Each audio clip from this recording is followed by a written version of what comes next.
Industrial Nation, je suis à Global Industry et là je suis sur le stand de D-News, on dit comme ça, avec Laurent qui est le CEO de D-News. Bonjour Laurent, est-ce que tu peux te présenter, nous expliquer un peu ce que vous faites? Bonjour, donc Laurent, je suis fondateur et directeur général d'e-News. E-News, c'est une solution digitale pour les fabricants de machines et les usines. D'ailleurs, c'est l'anagramme d'usine, si on regarde. Et ça veut dire en usage. Donc, ce qu'on cherche à comprendre, c'est l'usage des machines pour améliorer l'éco-efficience dans les usines. Alors justement, c'est quoi le problème avec l'éco-efficience des usines aujourd'hui, par rapport aux clients que vous pouvez avoir et à la vision que vous avez du marché? Dans quel état on est aujourd'hui? On est dans un état où tout le monde veut le faire. Et c'est assez compliqué à mettre en œuvre. Parce que l'éco-efficience, c'est un choix à faire entre la performance industrielle et l'écologie. Et donc, quels sont les arguments de choix et l'aide à la décision qu'on peut faire pour que chacun des industriels puisse dire « je suis prêt à rouler moins vite parce que je consomme moins, mais quand même, je réussis à réaliser ma croissance qui va bien, etc. » Ou comment je peux économiser un certain nombre de matières premières tout en étant aussi performant sur un marché concurrentiel. C'est quoi la principale idée reçue que peut avoir un industriel par rapport à ce que vous proposez enfin, c'est quoi le frein? Parce que tu disais que tout le monde veut le faire, mais j'imagine que tout le monde se demande comment il faut le faire. Quels sont les freins aujourd'hui? Alors, il y a pas mal de freins. La digitalisation, tout le monde veut le faire, mais c'est le comment faire qui est compliqué. Nous, on a deux messages. On a un message vers les fabricants de machines, un message vers les usines. Si on prend un exemple assez simple sur les fabricants de machines, on a inventé le Machine Relationship Management. C'est comment on fait pour améliorer la relation client entre un fabricant de machines et ses clients. Et pour l'améliorer, il faut utiliser la data. Et la data, elle provient de la machine. Donc c'est pour ça qu'on met Machine Relationship Management. La machine vient servir cette relation client. Et ça, c'est intéressant parce que dans un univers aujourd'hui où les fabricants de machines se battent sur de l'innovation, mais sur du prix, on voit bien les prix des matières premières augmentent, les prix. Donc c'est compliqué de se battre sur les prix. L'idée, c'est de déplacer le débat vers un débat de service. Comment on peut les aider à développer un mainstream business sur le service au-dessus de leur machine, d'autant qu'ils ont toutes les compétences pour le faire.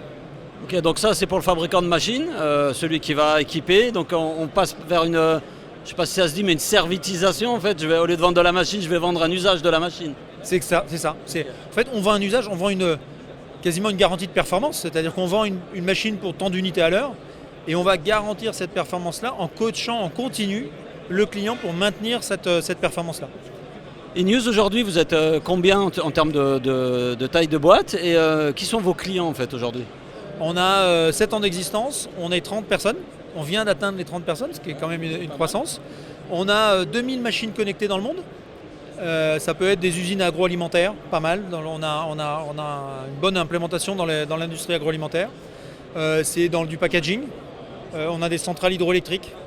Donc on est sur tout système de process et de flux sur lequel on cherche à faire ces optimisations des coefficiences. Et on est présent maintenant aux États-Unis, en France, en Allemagne, en Italie et au Japon. Alors 2000 usines, ça veut dire que vous collectez aussi beaucoup de data. Je ne sais pas si cette data, vous pouvez l'exploiter d'une manière ou d'une autre, mais j'imagine que vous avez commencé aussi à pouvoir mesurer un impact d'une solution comme ça sur la productivité, justement sur cette éco-efficience. Comment vous le mesurez et qu'est-ce que ça donne aujourd'hui avec 2000 installations? Alors c'est d'abord très segmenté, mais sur certains segments, comme l'agroalimentaire, on a des installations dont on sait très bien qu'on fait gagner pas loin de 25% d'économie d'eau. Dans les nettoyages, l'économie d'eau, on sait la mesurer et on sait avoir l'impact à la fois en maintenant la performance, on va faire gagner du temps, mais on va faire aussi gagner de l'eau. Donc sur ces verticales-là, on sait particulièrement bien mesurer et assez précisément le sujet, soit de l'économie d'eau, l'économie d'énergie, les gains en temps. Ça, c'est assez logique là-dessus.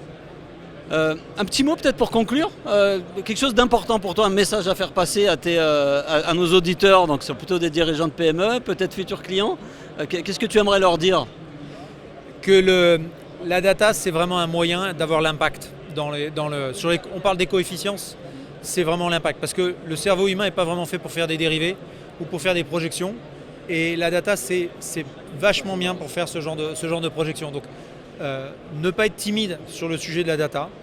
Il n'y a pas la notion, on a passé les problèmes de propriété de données, les problèmes de cyber, tout ça c'est de la technologie, on sait traiter ce genre de choses. Le vrai sujet c'est de venir sur des usages. Et c'est maintenant qu'on a accès à tout ça, parce que c'est fabuleux, on a une technologie fabuleuse, c'est concentrons-nous sur des usages qui donnent du sens et qui donne l'impact qu'on cherche à avoir dans l'industrie, puisque l'industrie, c'est quand même une grosse partie de la solution de notre futur. Eh ben, merci à toi, merci. Merci à toi.